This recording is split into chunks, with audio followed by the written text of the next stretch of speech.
This video, we're going to look at the examination for ECU instability. There are no relevant disclosures.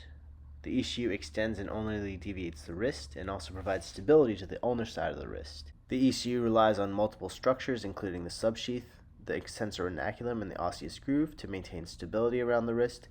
If there's compromise to any one of these, it can lead to instability or subluxation. On our diagram here of the dorsal wrist with our glove, we can appreciate the path of the ECU as it goes around the ulnar head and inserts onto the base of the fifth metacarpal.